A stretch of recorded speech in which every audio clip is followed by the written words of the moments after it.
Muy buenas a todos y bienvenidos a la segunda lectura de Huida, la historia de Warhammer 40.000 no oficial por Cuentos Romero de Ávila. Antes de empezar, solo quería recordaros que estos cuentos los escribe íntegramente Cuentos Romero de Ávila, y que si os gustan sus relatos, no olvidéis pasaros por su canal y apoyar su trabajo para que pueda ir creciendo como creador y podamos ver más de su trabajo en el futuro. En la primera parte vimos cómo el inquisidor Aslor fue asaltado por las fuerzas del gobernador rebelde de Aumet y finalmente acabó falleciendo a manos de un maine de la plaga con el que el gobernador había forjado un pacto para ayudarles a tomar el sector. En cambio, los maines de la plaga les permitirían escapar a través de un portal de telaraña supuestamente ilesos. En fin, sin más dilación, veamos si el gobernador es capaz de tomar el mundo paraíso que espera al otro lado.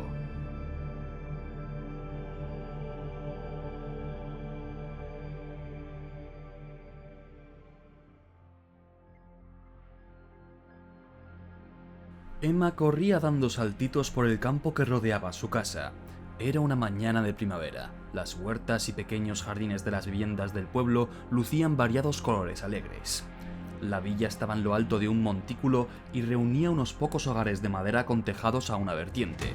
La pequeña niña de rizos dorados y vestido rojo que le llegaba hasta las rodillas corrió hasta los naranjos y perales de la propiedad de su familia. Su padre le alcanzó poco tiempo después. Sujetaba una cesta en la que pensaba colocar la fruta que recogerían ese día. Papi, ¿los maines espaciales existen? Preguntó mientras Marcus situaba la escalera para recoger las primeras naranjas. No lo sé, hija, suspiró. Nos enseñan en el colegio que el Imperio está protegido gracias a ellos, pero en este planeta no hemos visto ninguno desde que lo colonizamos hace milenios.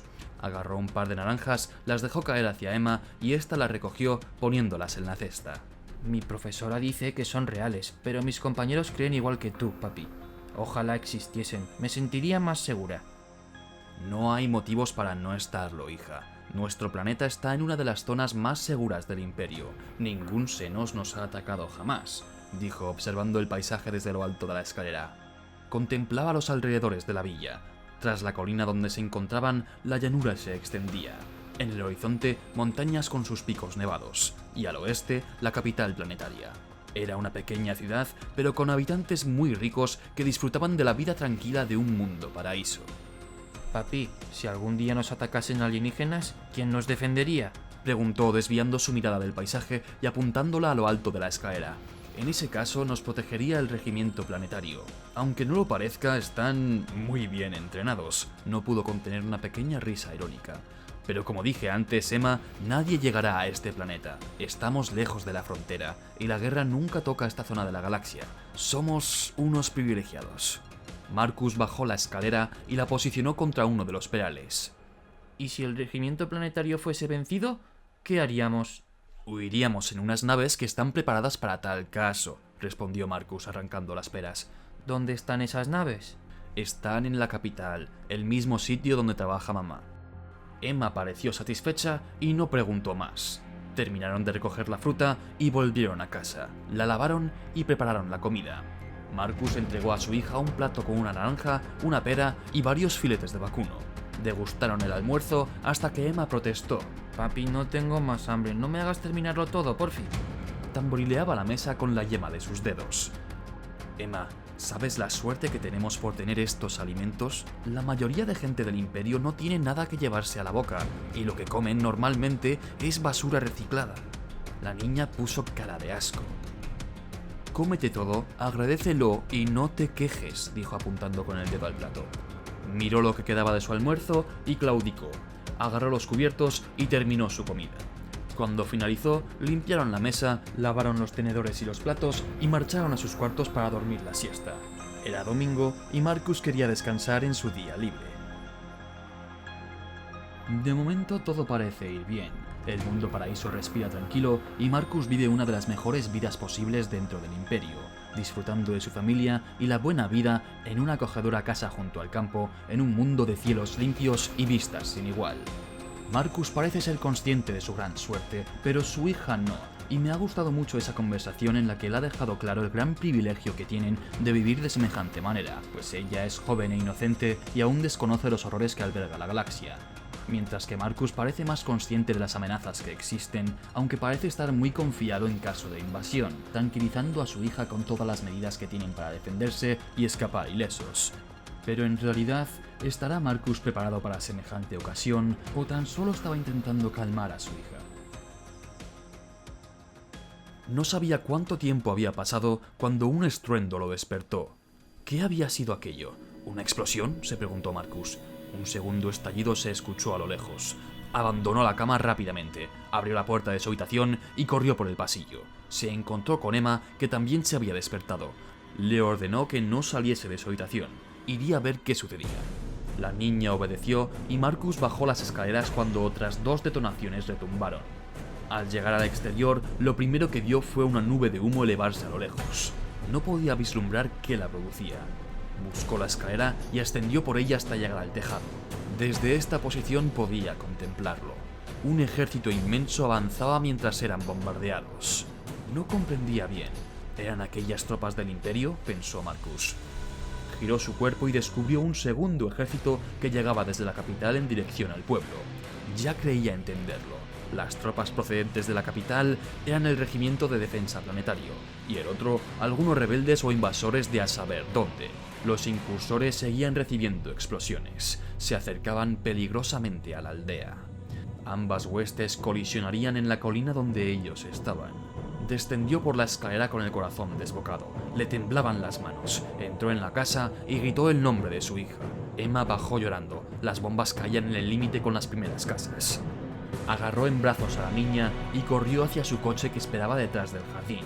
Los vecinos abandonaban sus hogares y huían hacia sus vehículos. Un misil impactó con una de las viviendas del centro que reventó y esparció la madera de su fachada en todas direcciones. Marcus comprendió que los disparos los efectuaban el Regimiento de Defensa Planetario.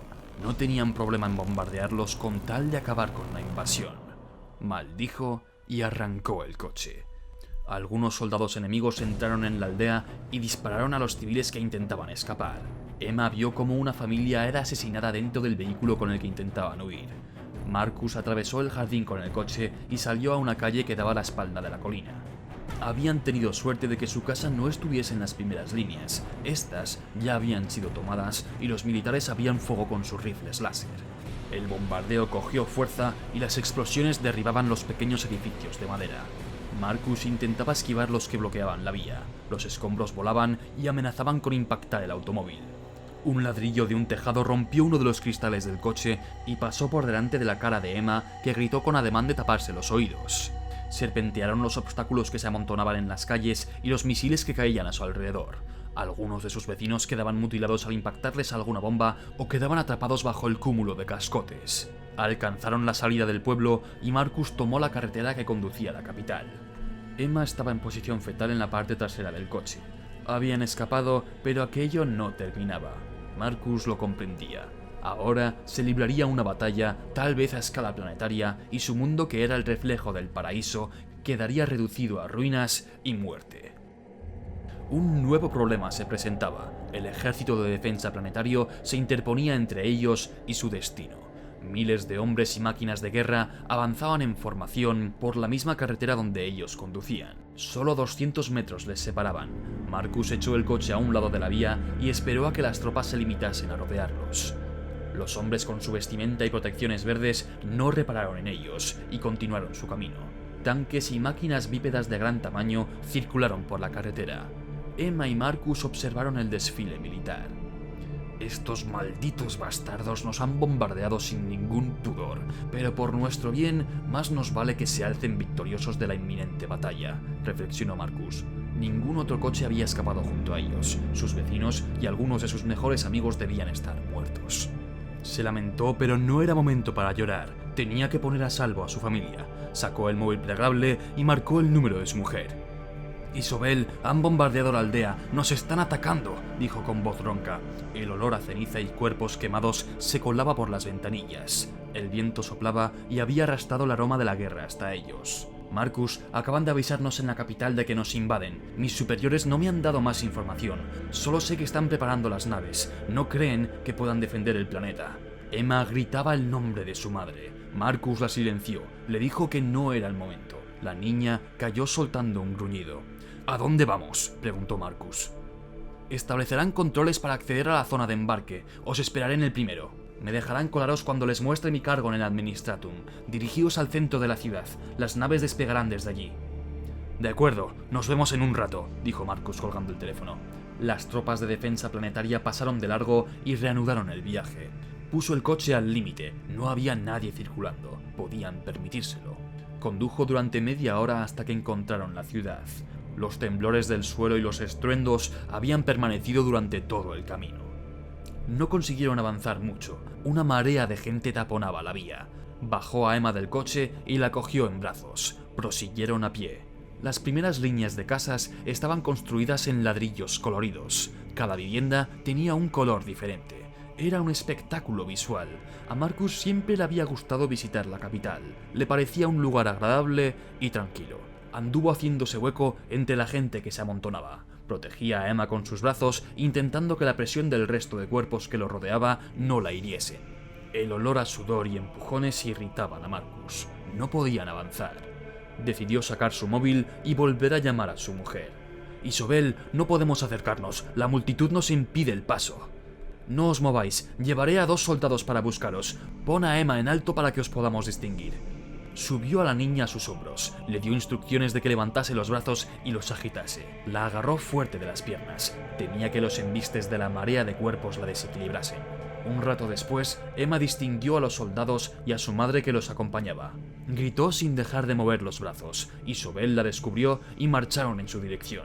Una vez reunidos, la madre abrazó a su hija que rompió a llorar.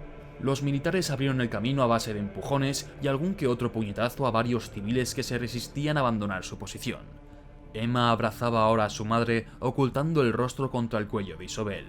Avanzaron en fila, atravesando la marea de personas. Pasaron el control y los soldados les informaron que no podían acompañarlos más. A partir de allí, estarían solos. Veían las naves al fondo de la calle, listas para partir. Pero otro pelotón de gente se interponía. Intentaron avanzar, ganando terreno poco a poco.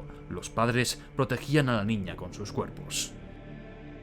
Primero brotaron gritos, después los disparos. La gente que esperaba en el primer control había sido alcanzada por los invasores. Marcus supuso que habrían arrasado las defensas planetarias. Tampoco le extrañó.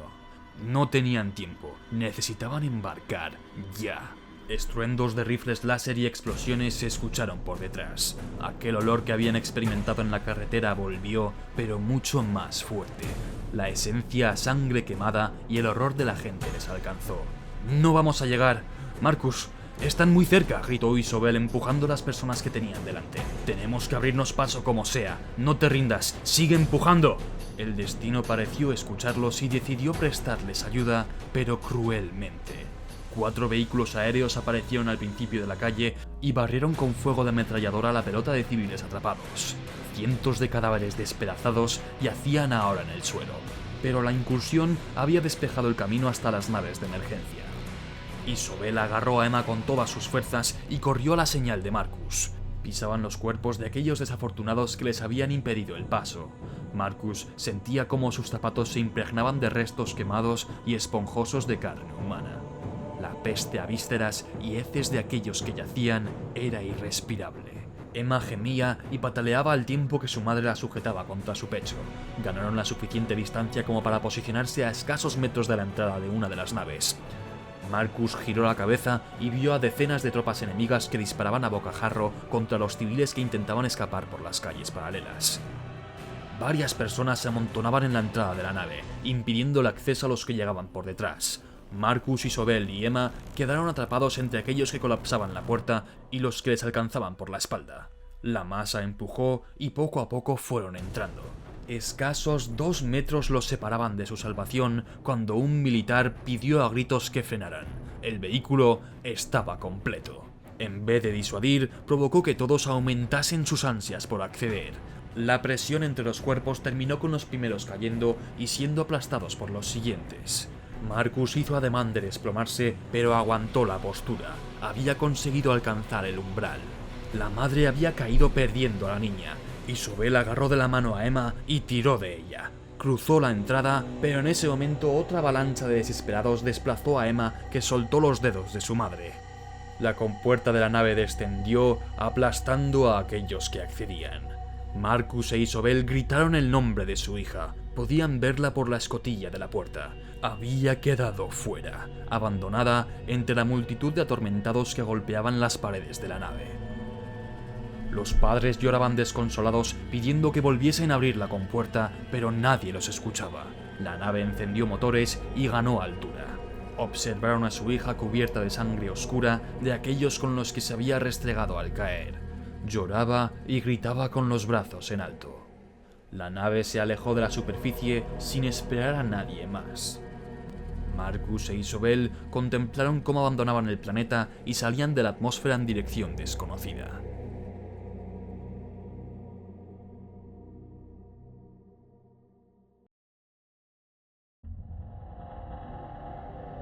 Bueno, pues ahí lo tenemos. Parece que las fuerzas del gobernador rebelde han podido atravesar el portal telaraña y han comenzado a invadir el mundo paraíso tal y como habían planeado. Una segunda parte desde la perspectiva de unos ciudadanos imperiales que vivían en relativa calma hasta que llegó la tormenta, pues ni siquiera el paraíso está a salvo de los horrores de la guerra del milenio 41.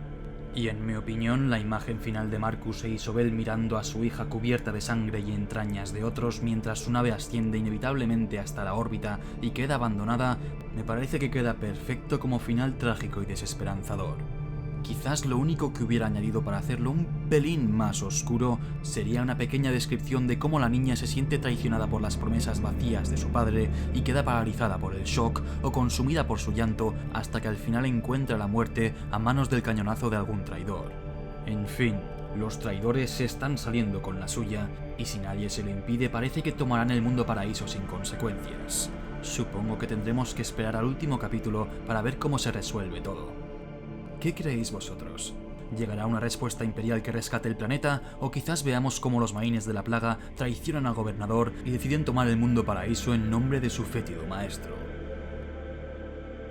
Si os ha gustado este vídeo, darle al like, suscribiros y no olvidéis dejar un comentario con vuestras impresiones y vuestro feedback. Y tampoco olvidéis pasaros por el canal de Cuentos Romero de Ávila y apoyar su trabajo, que el tío se lo merece.